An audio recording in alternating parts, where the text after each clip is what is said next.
Nós estamos já na terceira aula sobre Apocalipse e os finais dos tempos, e nós estudamos até agora uma introdução geral, né? Deu assim uma aula, uma visão geral do Apocalipse, e na aula passada sobre especificamente o arrebatamento, né? Sobre o momento em que Jesus virá tirar o seu povo desse mundo. E eu gostaria hoje de falar de um assunto que também é um sinal importante nesses fins de tempo, no fim dos tempos, que é o anticristo, que vai aparecer. Para estudarmos e entendermos sobre o anticristo, nós temos que também ter um pouco de entendimento sobre o Cristo, o Messias verdadeiro. E eu queria primeiro aqui com vocês fazer aqui uma rápida revisão, uma noção, sobre quem é o Messias, o verdadeiro Messias, o verdadeiro Cristo, né? Só lembrando que a palavra Cristo e a palavra Messias são sinônimos, elas são a mesma coisa. Cristo é a palavra em grego e Messias é a palavra em hebraico, que as duas significam o ungido. Ungido, no caso Jesus, e no caso, ungido para quê? Para perdoar os nossos pecados. Assim como no exemplo do Velho Testamento, os reis e sacerdotes e profetas também, eles eram ungidos para executar a sua tarefa de rei, de sacerdote, de profeta. E Jesus, ele é o ungido para cumprir as funções de rei, de sacerdote, de profeta, né? Então, Jesus Cristo, Jesus, o Messias é o verdadeiro Messias. Mas vai chegar um dia que vai se apresentar o anticristo, o anti-Messias, que é o oposto a Jesus Cristo, mas que vai querer se fazer passar por ele, né? Vai querer dizer, olha, sou eu que sou o verdadeiro. E, enfim. Mas olha, só para lembrarmos, né? Não precisa nem abrir a Bíblia no momento, depois a gente vai a outra parte, a gente vai abrir o texto, mas é só uma revisão. Em Isaías 7,14, fala o seguinte: portanto, o Senhor mesmo vos dará um sinal. Eis que a virgem conceberá e dará à luz um filho, e o seu nome será Emanuel. Um dos primeiros sinais proféticos da vinda de Jesus é que ele nasceria de uma virgem. Isso foi cumprido na vida dele. Um outro sinal, o local do seu nascimento, lá em Miqueias, capítulo 5, versículo 2. E tu, Belém Efrata, posto que pequena entre as milhares de Judá, de ti me sairá o que será Senhor em Israel, cujas origens são desde os tempos antigos, desde os dias da eternidade. Ele nasceria em Belém, e a origem deste que nasceria em Belém, na verdade, não é ali no nascimento. A sua origem é desde os tempos antigos. Como o próprio Jesus disse, eu sou, antes de Abraão, eu sou. Né? Jesus que ele veio da eternidade, ele é Deus. Uma outra profecia sobre o motivo e o jeito que ele iria morrer. Como é que Jesus morreu? Ele não morreu numa cama de hospital.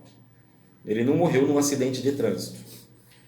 Jesus não morreu numa bala perdida no Rio de Janeiro, né?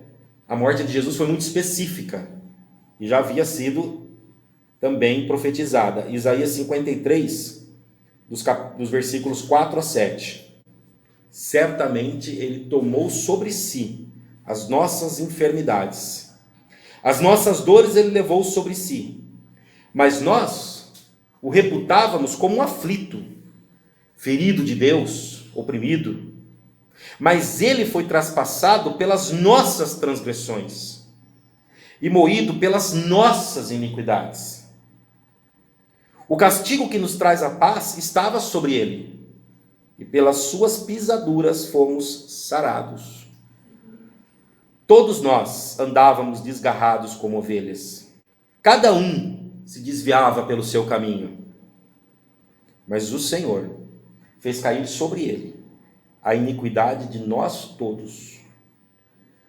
Ele foi oprimido, humilhado, não abriu a boca. Como um cordeiro foi levado ao matadouro. E como uma ovelha muda perante os seus tosqueadores, ele não abriu a boca.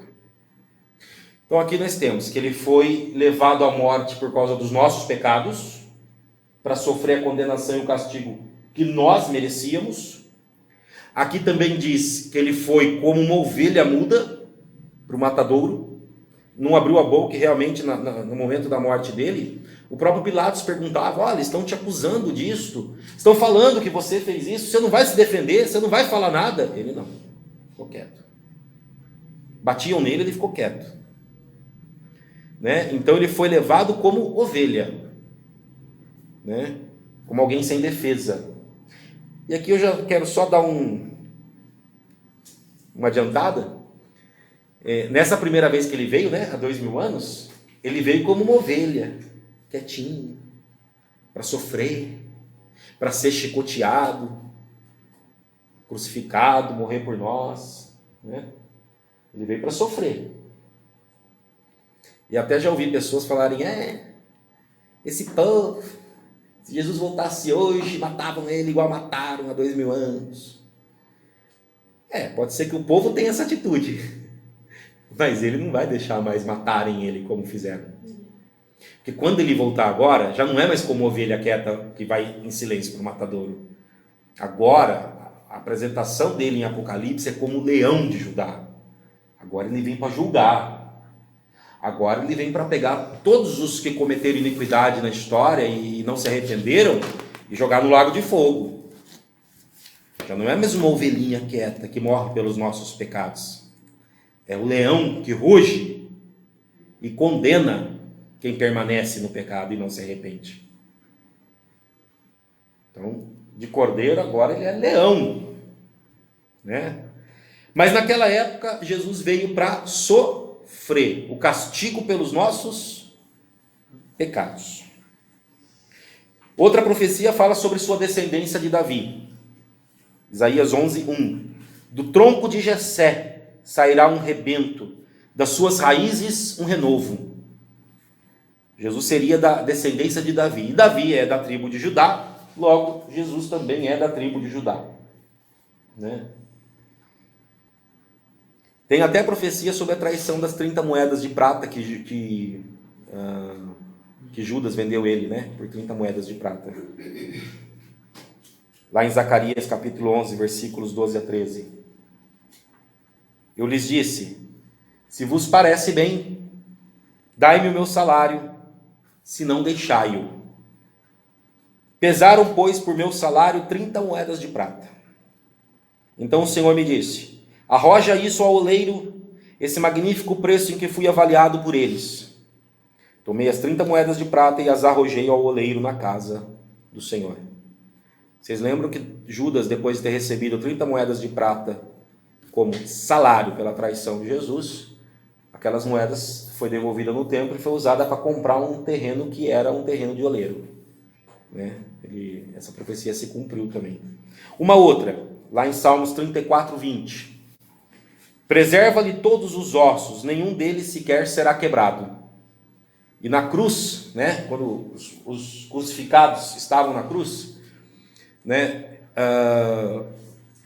às vezes quando demora muito a morrer, aquela pessoa que está crucificada, os guardas quebram os ossos da perna para que falte sustentação para o prisioneiro, para o crucificado, porque enquanto ele está ali, o corpo está, né, naquela cruz ali caindo com peso, ele às vezes usa a perna para dar uma levantadinha assim e dar uma respirada.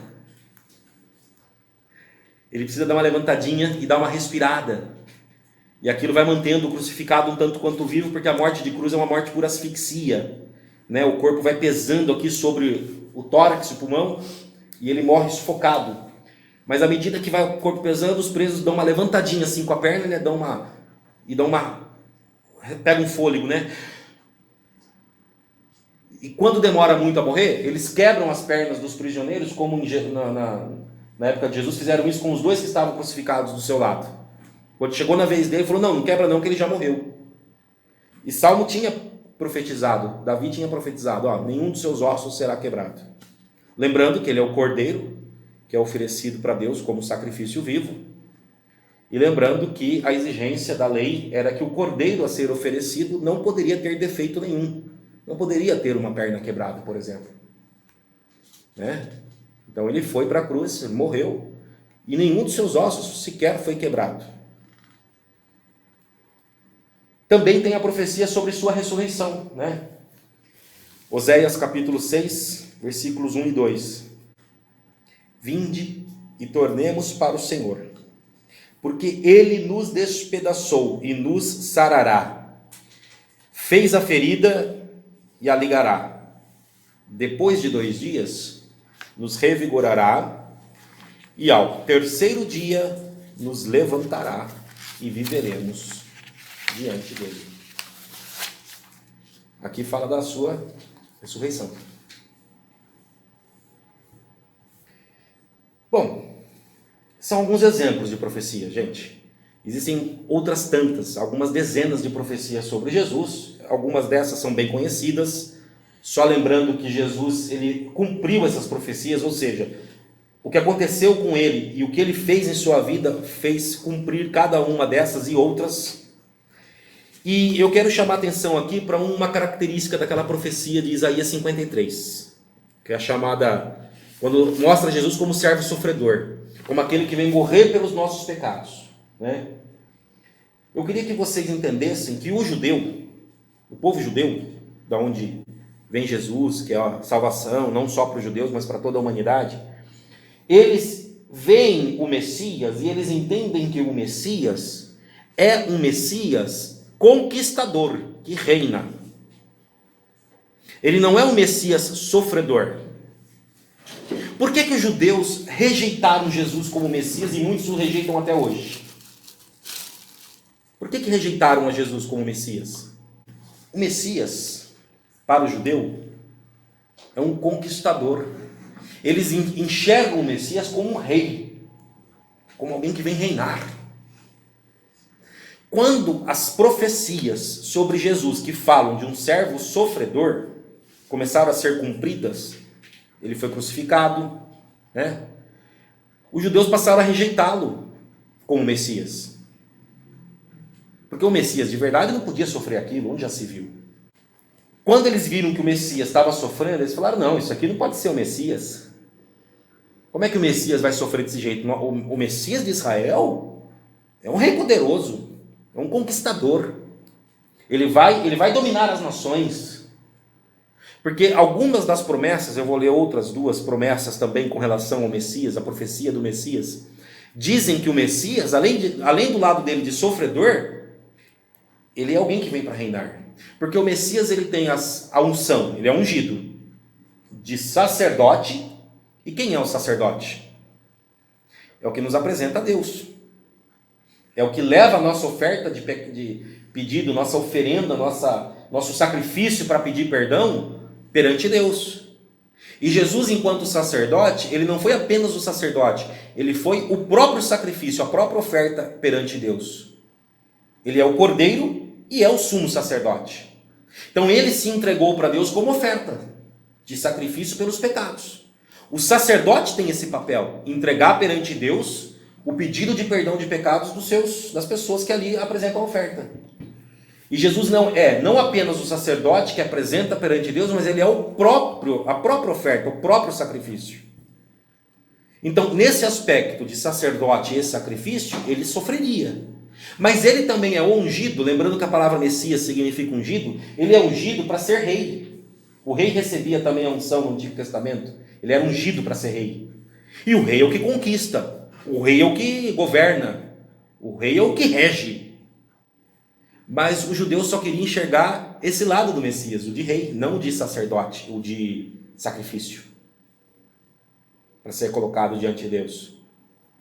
Olha só aqui outros 2 versículos. Isaías 24 e 23. Daqui a pouco eu vou pedir para vocês abrirem um texto que a gente vai ler com mais calma. Esses daqui eu só estou citando. Isaías 24, 23. A lua se envergonhará, o sol se confundirá, quando o Senhor dos Exércitos reinar no Monte Sião e em Jerusalém. Perante seus anciãos haverá glória. Está mostrando o lado de reino. Isaías 9, de 6 a 7. Esse é bem conhecido. Porque um menino nos nasceu, um filho se nos deu, o governo está sobre os seus ombros. Seu nome será maravilhoso conselheiro, Deus forte, Pai da eternidade, príncipe da paz. Para que aumente o seu governo e venha a paz sem fim sobre o trono de Davi, sobre o seu reino, para estabelecer e o firmar mediante juízo e justiça, desde agora e para sempre. O zelo do Senhor dos Exércitos fará isso. Quando o judeu lê essa profecia sobre o Messias, fala: opa, ele é o príncipe da paz, ele é um rei que trará paz, e ele fará com que o trono de Davi seja de novo um reino poderoso, importante. Na época de Davi e Salomão, meus irmãos, Davi e Salomão foram reis poderosos, e a nação de Israel, o país de Israel, foi um país meio que líder no mundo, dominou o mundo. Os outros países eram os Estados Unidos de hoje. E desde que Israel começou a cair por causa do seu pecado, e foi dividido em reino do norte e reino do sul, é que os judeus procuram de novo, e a promessa do Messias, eles enxergam que o Messias virá restaurar Israel, para Israel voltar a ser essa nação poderosa, para Israel voltar a reinar e ser o país principal do mundo. E é assim que eles enxergam o Messias, esse que vem reinar.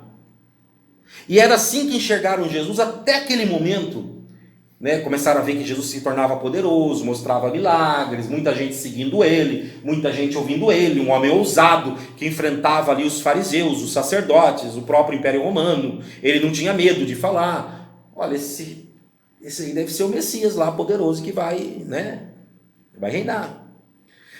Uma semana antes da sua morte, prisão, morte e ressurreição, quando ele vai entrar em Jerusalém, e ele monta ali um jumentinho, uma jumentinha, e ele vai entrar, as pessoas lançam suas vestes pelo chão, ramos de folhas de árvores pelo chão, e começam a gritar: Hosana, Hosana, o filho de Davi.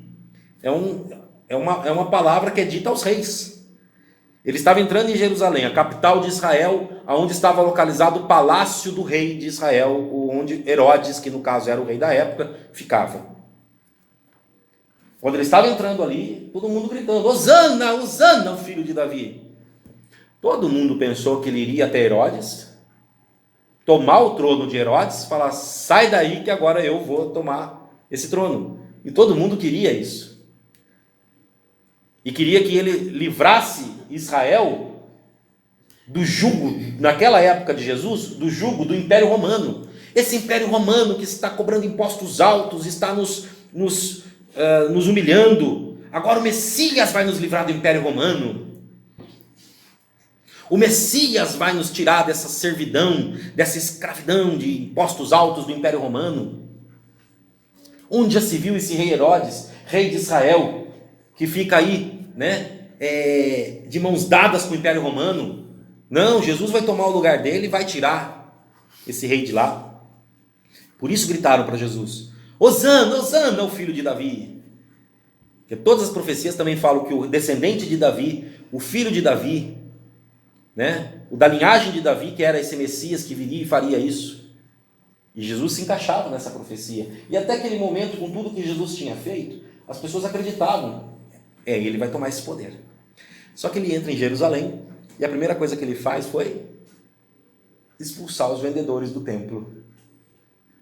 Ele entra em Jerusalém e começa a curar, pregar, e continua e bate de frente com os sacerdotes. E algumas coisas ali, eu não vou entrar em detalhes dessa parte, não é o caso hoje, mas ele começa a desagradar os poderosos, porque no fim das contas ele não foi para tomar o poder de Herodes, ele não foi para assumir essa cadeira, digamos assim, de rei, e as pessoas vão começar a achar que esse Jesus não está com nada não, que esse Jesus aí não deve ser tão poderoso quanto falaram não. E tanta foi a mudança, gente, a mudança foi tão drástica, que Jesus entra em Jerusalém num domingo, né? E na quinta-feira à noite ali, já estava começando a celebração da festa da Páscoa, começa na quarta-feira. Na quinta-feira à noite, ao comer a Santa Ceia com seus discípulos, ele sai, vai orar no jardim do Getsemane e já é preso. Sexta-feira de manhã, ele já está sendo julgado, esperou só amanhecer para Pilatos acordar, né? Ele está sendo julgado sexta-feira de manhã, às 9 da manhã, o julgamento dele não durou mais do que 3 horas. A gente vê no Brasil essa questão de primeira instância, segunda instância, terceira instância, o cara rouba, o cara mata, o cara faz o advogado vai e volta e passa 2 anos, e passa 3 anos, e passa 5 anos e nada. Jesus foi julgado em 3 horas. Às 6 da manhã ele começou a ser julgado, às 9 ele estava carregando, já começando a carregar a cruz para ser crucificado. Às 3 da tarde ele já estava entregando o seu espírito para Deus, morrendo na cruz. Menos de 24 horas depois da Santa Ceia. Né? E aí vocês conhecem aquelas palavras das pessoas, né? Se você é rei de Israel, aí está crucificado, desce da cruz. Você não disse que era rei de Israel, que é o filho de Deus? Desce da cruz para eu acreditar em você. As pessoas não entenderam o que era que ele tinha vindo fazer. Que o reino dele não era deste mundo. Que o domínio dele era sobre o pecado e a morte, não sobre o Império Romano. O domínio dele não era terreno. Não é um domínio sobre fazer o Império Romano sair ali das terras de Israel, que é o que os judeus queriam. Era o domínio sobre o pecado e sobre o império da morte.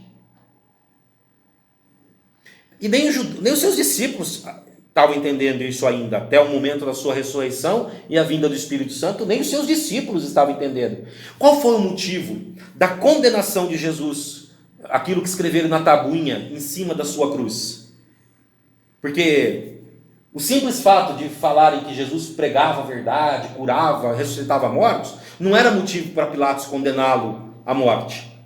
Para que a lei dos homens, no caso do Império Romano, o condenasse à morte, ele precisaria ter cometido um crime contra o Império Romano.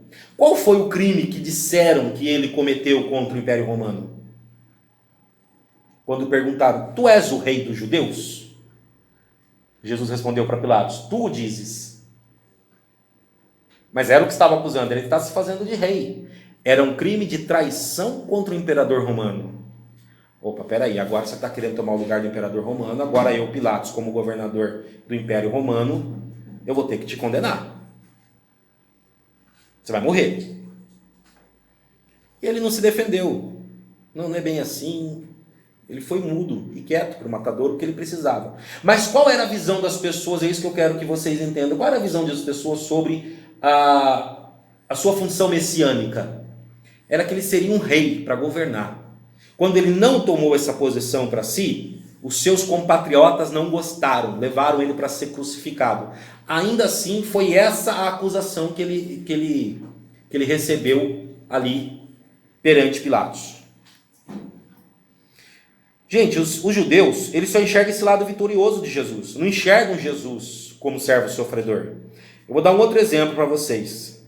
Lá em Atos, capítulo 1, versículo 6, naquele momento que Jesus está subindo aos céus, que é a primeira promessa que os anjos falam, esse mesmo Jesus que vocês viram subir, voltará do mesmo jeito que vocês viram ele subir. Lá no capítulo 1, versículo 6 de Atos, diz, os que estavam reunidos ali lhe perguntaram, Senhor, será este o tempo de restaurares o reino a Israel? Em outras palavras, enquanto o Senhor, antes de morrer, antes de ser crucificado, né, o Senhor entrou em Jerusalém, fizemos festa, mas o Senhor não foi lá pegar o trono. Mas o Senhor ia morrer e ia ressuscitar para mostrar o teu poder, né? E agora que o Senhor ressuscitou? Agora o Senhor vai lá pegar o trono de Herodes? Agora é o tempo de restaurar o reino a Israel? Agora o Senhor vai fazer o que a gente queria que o Messias fizesse? De fazer Israel se tornar uma nova nação poderosa? E a resposta de Jesus para o seu povo judeu é: não é da conta de vocês. Isso não é da conta de vocês, saber os tempos que Deus reservou. O que é da conta de vocês, está ali em Atos capítulo 1, na sequência do versículo 6, o que é da conta de vocês é serem minhas testemunhas em Jerusalém, Judeia, Samaria e até os confins da terra. E logo depois de Jesus dizer isso, ele sobe aos céus e os anjos falam, olha, não se admirem desse Jesus que vocês viram, ele vai voltar do mesmo jeito que vocês viram ele ir. Né? Mas ali os discípulos, na subida dele, ainda estavam achando que ele era o Messias que iria reinar e devolver o reino a Israel.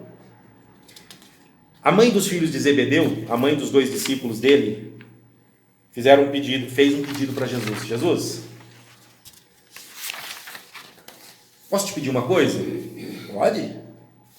Quando o Senhor tomar posse do seu reino, o Senhor permite que meus 2 filhos sentem um à tua direita e outro à tua esquerda? Mulher, você não sabe o que você está pedindo. Você não sabe o que você está pedindo. Não é um reinado humano, não é um trono que eu vou estar aqui no palácio. É um outro tipo de reino. Mas o que eu quero mostrar para vocês é que os discípulos de Jesus ainda estavam achando que esse era o tipo de reino dele. Eles pediam direto, livra-nos do domínio de Roma. Livra-nos do domínio de Roma.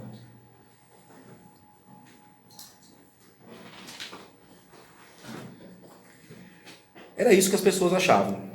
Por que eu estou dizendo isso? Precisa ficar claro qual que é o verdadeiro propósito do Messias, Jesus, o verdadeiro Messias. Ele veio, ele é ungido. A palavra Messias significa ungido, para ser rei, sacerdote, profeta. Para levar o povo de volta para Deus, apresentar o povo para Deus, através do perdão de pecados. Ele vem dominar? Vem ser rei também? Vem. Mas o reinado que ele começou a implantar com a sua primeira vinda, só se finaliza totalmente com a segunda vinda. Quando ele aniquilar o próprio anticristo, o poder da morte, o inferno, e reinar com os seus totalmente, por 1000 anos. O reino dele começou a ser estabelecido, mas existe toda essa etapa para acontecer, e o reino dele e os seus súditos, que somos aqueles que o seguem, aqueles que o obedecem, para ele ter um grupo de... Não adianta ter um rei com um seguidor só. Né? O rei tem que ter os seus súditos. Os seus súditos, que somos nós, estão aí há 2000 anos. Um pouco cada época, seguindo e sendo fiéis a ele, sendo provados para manterem fiéis a ele. O reinado de Jesus, as profecias que falam dele vindo dominar e reinar, elas se completam, elas finalizam na sua segunda vinda, quando ele vai aniquilar o anticristo, aniquilar o poder da morte, aniquilar o poder do inferno, tudo. Então todas aquelas profecias que os judeus consideravam para a vinda do Messias, na sua primeira vinda, eles não entenderam. Todas as profecias que falam de um servo sofredor, de quem vem sofrer por nós, para eles não vale. Por isso, a maioria dos judeus, até hoje, não acredita em Jesus como Messias. Não acredita. Porque não acreditam que alguém que sofra possa ser o Messias.